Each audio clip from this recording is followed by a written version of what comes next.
Welcome to another episode of One Heiress Lane, you guys. I am in the building with dun dun dun. This is Lady Leah McNair, and I can't even go down the list right now of everything that she's about. But she is a wife. She is an entrepreneur. She is an author. She is a women's leader at her church, and not only that, in the community. As we get into this interview, we're just gonna dive deep into podcasting. I know many of you probably have the question of, how do I start up a podcast? What is even a podcast? But we're really gonna figure those things out and just talk about life. Before I even let her explain who she is, I want to just say this is like my big sister. She and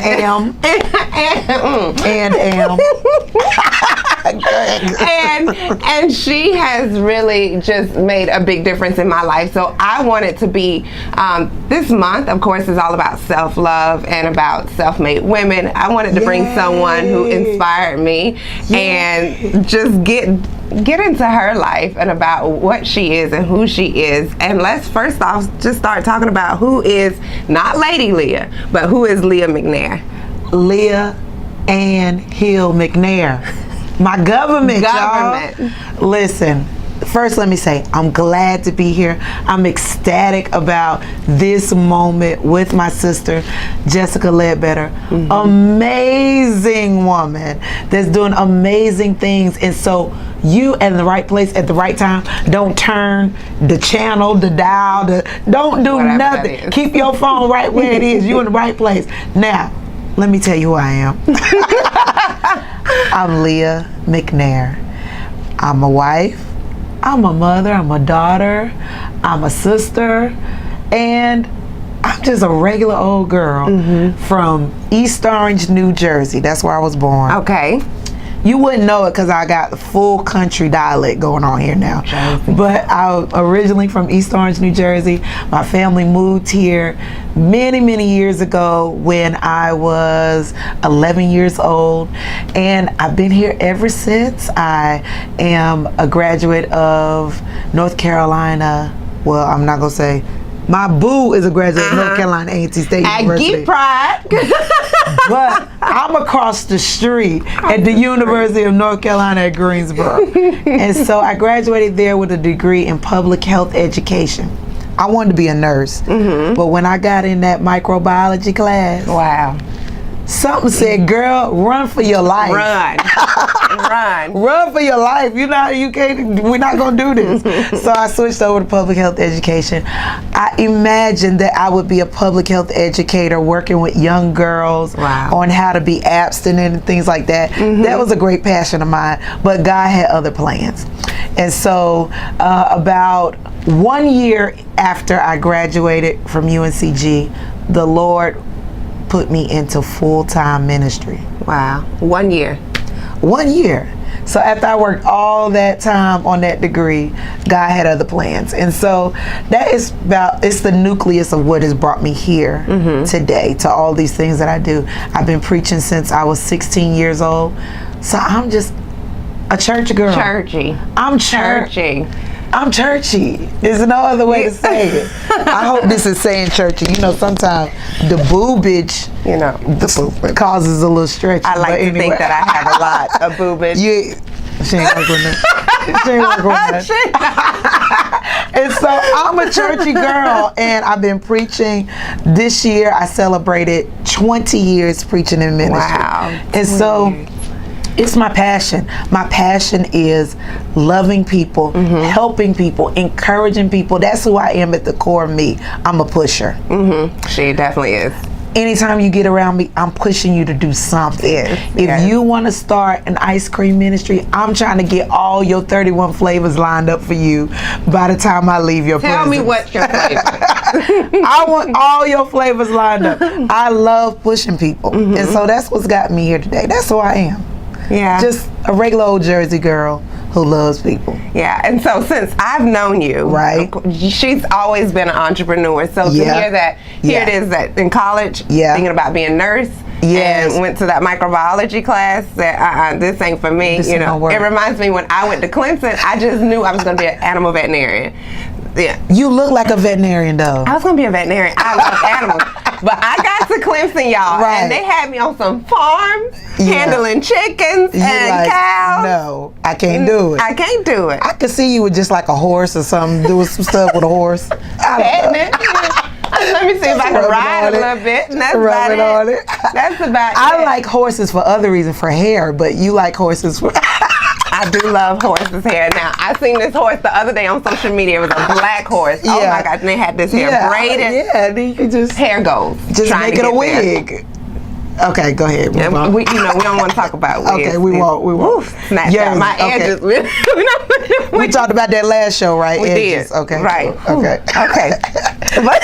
So you were kind of pushed out of your vein too. I was. Yeah. I was. So originally, I was only going into the animal veterinary major because my mother wanted me to go to Clemson. She thought it would be a great college. It would look great on my resume. Right. But I had plans originally to go to North Carolina A&T, which I ended up graduating from later on in life, but I wanted to be an architect. I love art. I love drawing. I love designing. So that's you. Yeah. All day long. All day long. Yeah. All day long. So I don't know what path I would have went on. That's the beauty of life, I think. That, you know, as you're going through life, you know, you have one idea what you want to do, but as you grow and develop, the Holy Spirit guides you into what you were born to do. Right. Not just what you want to do, what you were born to do. Yeah. And so now we're in that part of life where we're doing what we're born to do. Born to do. I'd rather be doing what I'm born to do than what I want to do. Because sometimes what you want to do ain't what you should be doing. Been there, done that. Hello. I want to do a lot of stuff. I want to be like the next Oprah. My God. Look, and she's right here in my thing. I got my Oprah magazine. But what am I born to do? I got to stay in my lane. Right. So we in our lane. But you know, and to me, you are my local Oprah. Like, look, she is. She's doing everything. Call me Oprah. Everything. She is a serial entrepreneur, and her husband is too. And I don't know if it's because the head of the household, and that's how I got into really entrepreneurship because my husband. Yes, and it is. That. Yeah, it's my husband all day long because I'm a scaredy cat by nature. I'm scared to take risks, to step out, but I love pushing other people. Like, you do it. Have you thought of that? And you know, that's why God is so funny, because he'll put you with a person that can push you and say, no, they not gonna do it, girl, you gonna do it. Exactly. And so that's my husband all day. Listen, have you thought about this? He's a dreamer. He has a food truck. He has a workspace business for entrepreneurs. He's owned a funeral home. I mean, he's done everything. He's done everything. He has a cleaning business, and all of this comes because he's a dreamer and a risk taker. And so I can have a small idea, like a word called churchy chick, and all of a sudden my husband can just flow. Hey, you should do a shirt. This should be a whole movement. And it has become that because his eyes saw bigger than what I... So he's the mastermind behind it all, really. This podcast, everything that y'all see me doing, it's my husband behind the scenes saying, look, girl, this is how we need to do it. Right. You know, we're at home in our strategy room, I like to call it, which is really the kids' playroom. They playing with Legos, and we're coming up with podcasts. You hear what I'm saying? So this is the beauty of how God works. And so my husband is the brains behind it all. And so I push him in ways, but he's the ultimate pusher. Yeah, he's the ultimate pusher. I really did not know anything about podcasting. Really, nothing. I ain't never heard of podcasts. I love podcasts. And then when you told me, you like, I listen to them all the time. Like, you do. And you don't realize that there's such a huge audience growing for podcasting. It is. And podcasting is an area that hasn't been infiltrated yet. It's still growing. It is. So it's a great time for me to get in on it and kind of, you know, put my twist on podcasting. Right. So there's all kind of podcasts out there. It really is. I mean, it's podcasts for the saints, the ain'ts, and everybody in between. Everybody in between. But I'm trying to do something for folks that want to halfway stay safe. Halfway. You can't stay all the way safe, just halfway. Just know a little bit word. Just listen to the Lifeline. So that's how the Lifeline really came about. My husband said, have you ever thought about doing a podcast? He said, I'm going to open a podcast studio, and I think you should. do a podcast, and you bring people in, interview, allow the kingdom to see another side of people that they listen to from the pulpit, or they watch on YouTube, or they watch on Instagram. Because Instagram life ain't real life, right? It ain't real life. We think it's real and we make it look so real, but that's not people's real life. That is the reality that we let people see on social media.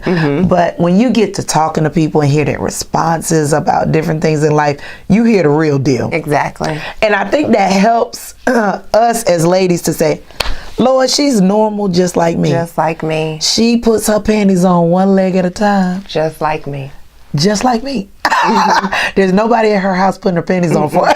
No, nobody. She's washing clothes just like me. Let's not talk about them clothes. She's washing dishes just like me. And so these great women that we aspire to be like, they're human. They are. They have struggles, they have problems, they have issues, but we find out through the podcast the sauce that makes them push and press to get through the trials in order to be great. Right. And so I love it.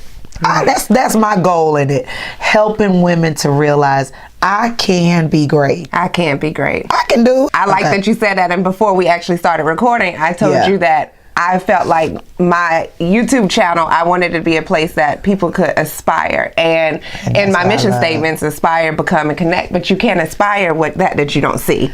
You got to be able to see beneath the surface, behind the scenes. We got to be an open book. And that's what you're doing. I love it.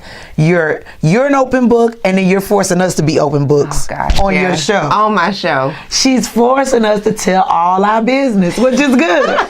Which is good. It's a good thing because we try to hide certain parts of our life, but it's those deepest, darkest struggles and secrets that is really gonna deliver and help somebody else. I'm using churchy words, sorry. But it's all good because, as women, we internalize a lot. And then as first ladies, you're expected to be this emblem of perfection. And we're not. It's not. And it's impossible to do. And it's stressful to really try to keep that up. And so, as I'm getting closer to 40, I'm 38. I'm like, I don't care. She don't look at you. Just take me the way I am. One day I might be blonde, one day I might be black. Just take me the way I am. And as long as I'm happy with me, those who love me and appreciate what I had to offer to the earth will adjust. I like that.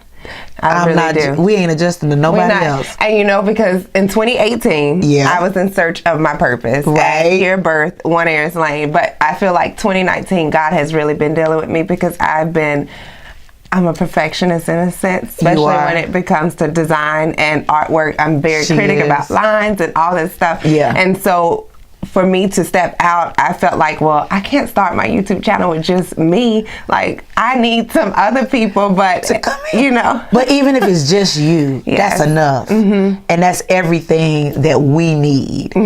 You. Because there's so many aspects and parts of you that is a blessing to those who are watching.